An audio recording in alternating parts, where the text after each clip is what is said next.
ये आकाशवाणी रायपुर है। प्रादेशिक समाचार बुलेटिन के साथ मैं विभाष कुमार झा।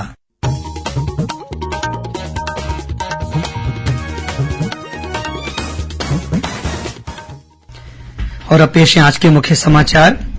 कवर्धा के साधराम हत्याकांड की एनआईए से जांच कराई जाएगी, मुख्यमंत्री ने की घोषणा।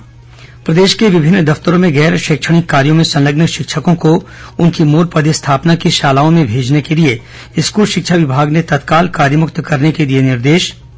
मुख्यमंत्री ने सुकमा जिले के सुदूर अंचल के स्कूली बच्चों को रायपुर में मुलाकात के दौरान उपहार में दिए सोलर होम लाइट। कहा कि बस्तर का पूर्ण विकास राज्य सरकार की प्राथमिकता में शामिल। और आगामी 8 मार्च को रायपुर में होगी भाजपा किसान मोर्चा की राष्ट्रीय कार्य समिति की बैठक। 9 मार्च को साइंस कॉलेज मैदान में होगा किसान महासम्मेलन।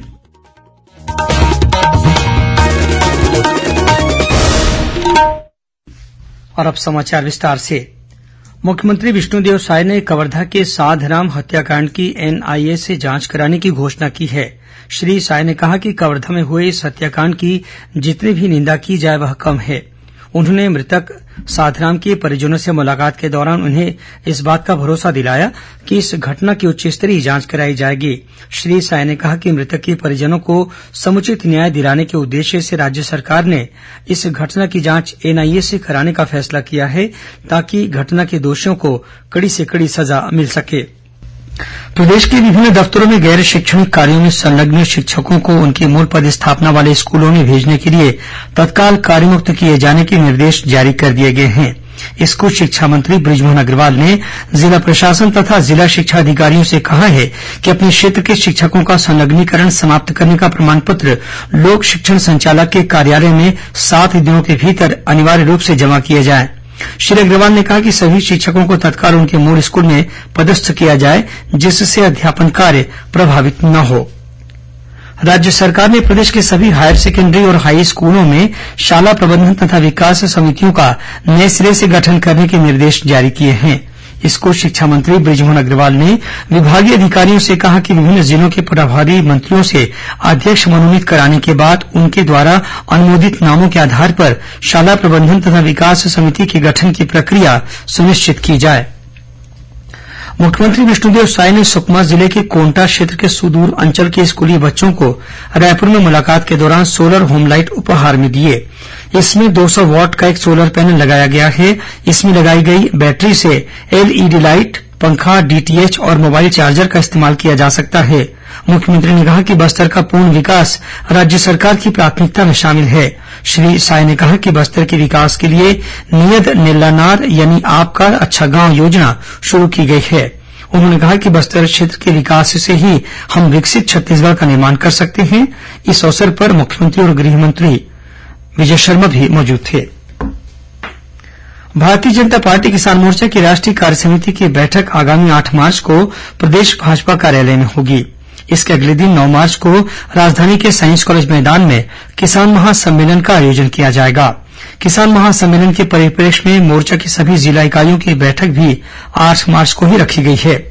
किसान मोर्चा के प्रदेश अध्यक्ष तोखन साहू ने आज रायपुर में पत्रकारों से चर्चा के दौरान बताया कि इस सम्मेलन में मोर्चा के राष्ट्रीय अध्यक्ष राजकुमार चाहर सहित सभी राष्ट्रीय पदाधिकारी शामिल होंगे।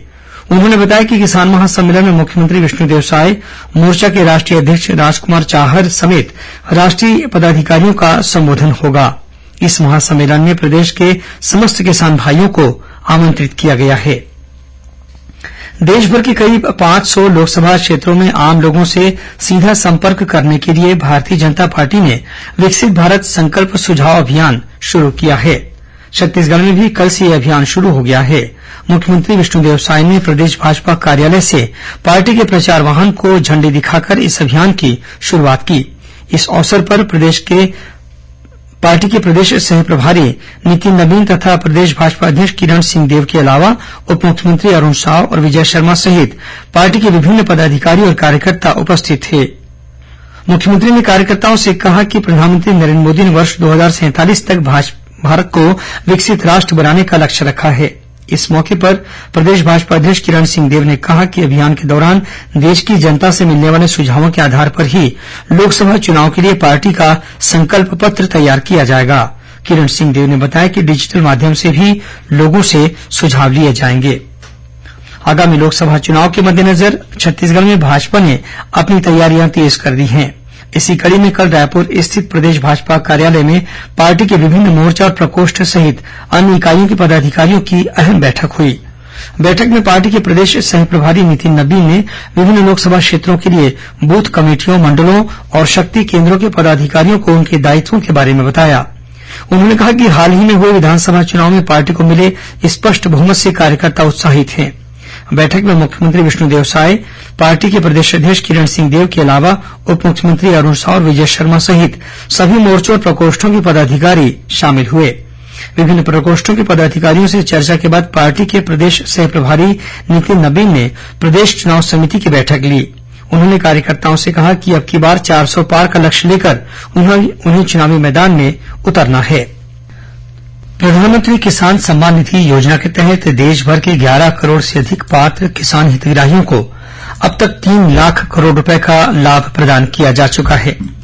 यह एक नया कीर्तिमान है। प्रधानमंत्री नरेंद्र मोदी ने कल महाराष्ट्र के यवतमाल में इस योजना की 16वीं किस्त की राशि हितग्राहियों के बैंक खातों में सीधे जमा कराई। श्रम मंत्री लखनलाल देवांगन ने आज छत्तीसगढ़ भवन तथा अन्य सन्निर्माण कर्मकार कल्याण मंडल के अध्यक्ष का पदभार ग्रहण किया। इसके पश्चात उन्होंने श्रमिकों के बेहतर जीवन यापन के लिए पेंशन योजना का शुभारंभ किया। इसके तहत पात्र निर्माण श्रमिकों को पेंशन की राशि सीधे उनके बैंक खातों में जमा कराने की पहल की गई है।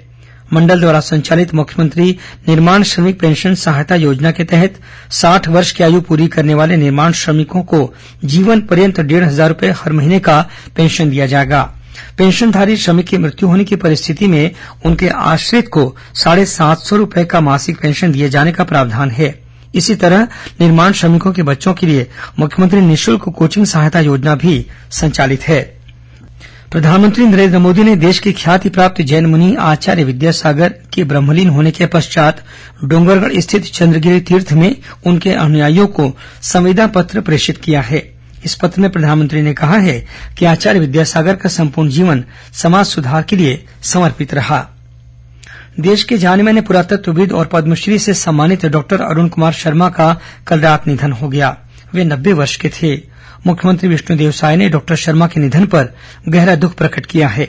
अपने शोक संदेश में श्री साय ने कहा कि डॉक्टर अरूण कुमार शर्मा ने छत्तीसगढ़ सहित देश के विभिन्न स्थानों पर पुरातात्विक सर्वेक्षण और उत्खनन के जरिए अनेक ऐतिहासिक तथ्यों को उजागर किया।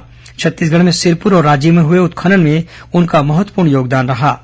रायपुर के कलेक्टर डॉक्टर गौरव सिंह ने महादेवघाट स्थित मुक्तिधाम में दिवंगत पुरातत्वविद डॉक्टर अरूण शर्मा को पुष्पांजलि अर्पित की।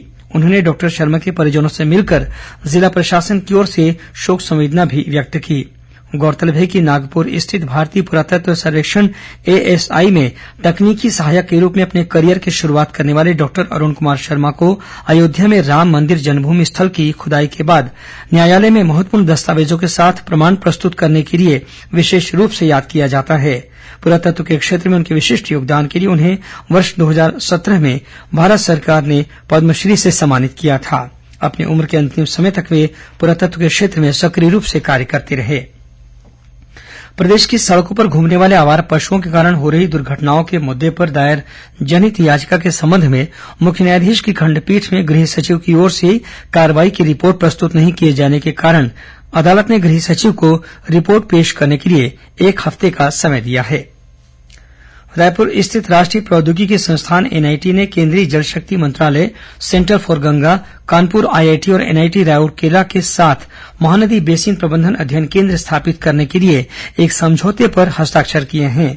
इस अध्ययन और प्रबंधन योजना का उद्देश्य महानदी में प्रदूषण रहित प्रवाह बनाए रखने के साथ ही नदी के संरक्षण और जल प्रबंधन के कार्य किए जाएंगे।